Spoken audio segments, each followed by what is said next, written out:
ನಮಸ್ಕಾರ.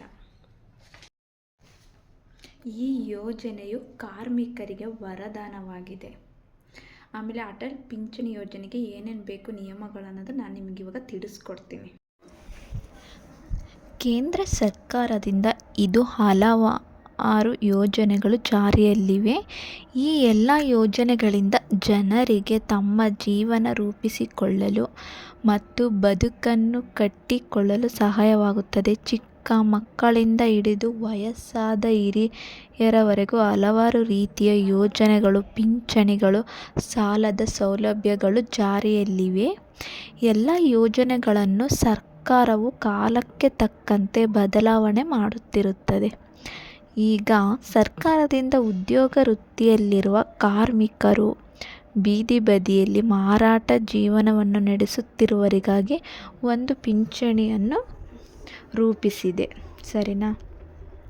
ಈ ಪಿಂಚಣಿಯ ಬಗ್ಗೆ ಸಂಪೂರ್ಣ ಮಾಹಿತಿಯನ್ನು ನಾನು ನಿಮಗೆ ತಿಳಿಸ್ಕೊಡೋಕ್ಕಿಂತ ಮುಂಚೆ, ಹಾಗೆ ಯಾರ್ಯಾರು ಹೊಸದಾಗಿ ನನ್ನ ಚಾನಲ್ನ ನೋಡ್ತಾ ಇದ್ದೀರಾ, ಪ್ಲೀಸ್ ಸಬ್ಸ್ಕ್ರೈಬ್ ಮಾಡ್ಕೊಂಡು ನೋಡಿ, ಹಾಗೆ ಬೆಲ್ ಐಕನ್ನ ಕ್ಲಿಕ್ ಮಾಡಿ. ಸರಿನಾ?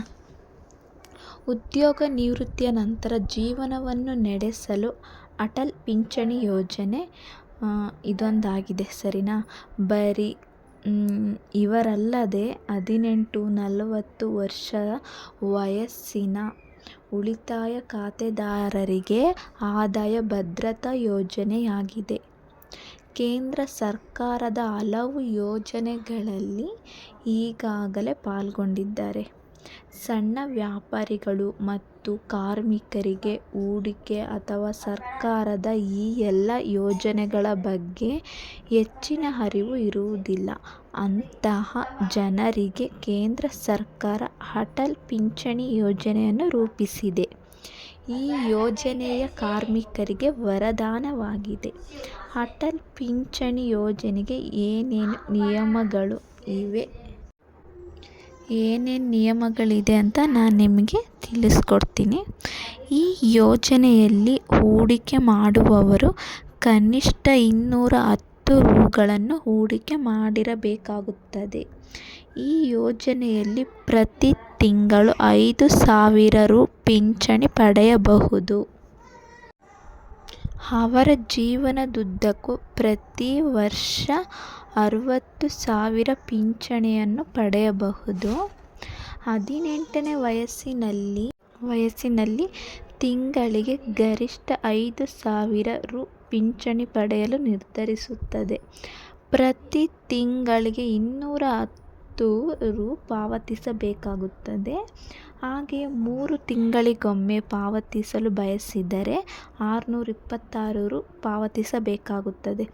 ಅಷ್ಟೇ ಅಲ್ಲದೆ 6 ತಿಂಗಳಿಗೆ ಆಯ್ಕೆ ಮಾಡಿದರೆ 1,239 ರು ಪಾವತಿಸಬೇಕಾಗುತ್ತದೆ.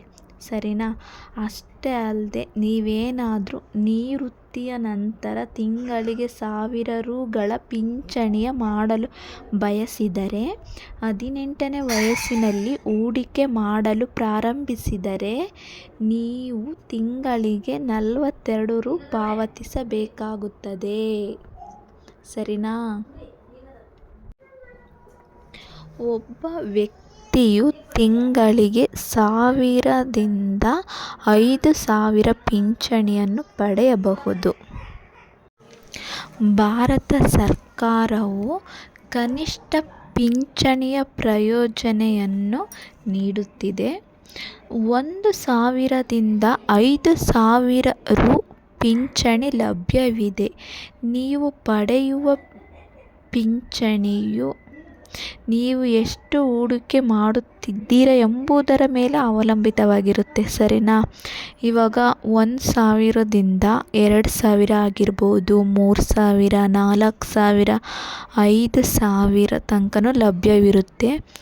ನೀವೆಷ್ಟು ಹೂಡಿಕೆ ಮಾಡ್ತಿದ್ದೀರಾ ಎಂಬುದರ ಮೇಲೆ ನಿರ್ಧಾರವಾಗಿರುತ್ತೆ. ನೀವು ಅಮೌಂಟು ಬಜೆಟ್ನ ಎಷ್ಟು ನೀವು ಸೇವ್ ಮಾಡ್ತಿದ್ದೀರಾ, ಎಷ್ಟು ಕಟ್ಟುತ್ತಿದ್ದೀರಾ ಅದ್ರ ಮೇಲಿದು 1,000, 2,000, 3,000, 4,000, 5,000 ರೂಪಾಯಿ ನಿರ್ಧಾರವಾಗಿರುತ್ತೆ. ಇದಕ್ಕೆ ಸೇರುವ ಕನಿಷ್ಠ ವಯಸ್ಸು ಏನಿಲ್ಲ ಅಂತಂದರೂ 18ರಿಂದ 40 ವರ್ಷ ಪಿಂಚಣಿ ಹಣ ಪ್ರಾರಂಭದ ವಯಸ್ಸು 60 ವರ್ಷ. ಬ್ಯಾಂಕ್ ಖಾತೆಯಿಂದ ನಿಗದಿತ ಕೊಡುಗೆ ಮೊತ್ತದ ಸ್ವಯಂ ಡೆಬಿಟ್ ಸೌಲಭ್ಯದ ಮೂಲಕ ಮಾಡಲಾಗುತ್ತದೆ. 60 ವರ್ಷದವರೆಗೆ ಹಣ ಕಟ್ಟುತ್ತಾ ಹೋಗಬೇಕು. ಮಿನಿಮಮ್ ನಾವೇನು ಇಲ್ಲ ಅಂತಂದರೂ 60 ವರ್ಷದ ತನಕ ಹಣ ಕಟ್ಟುತ್ತಾ ಹೋಗಬೇಕು. ನಮಗೆ ಬ್ಯಾಂಕ್ ಮೂಲಕ ಎಲ್ಲ ಸೌಲಭ್ಯಗಳು ಕೂಡ ಸಿಗುತ್ತೆ.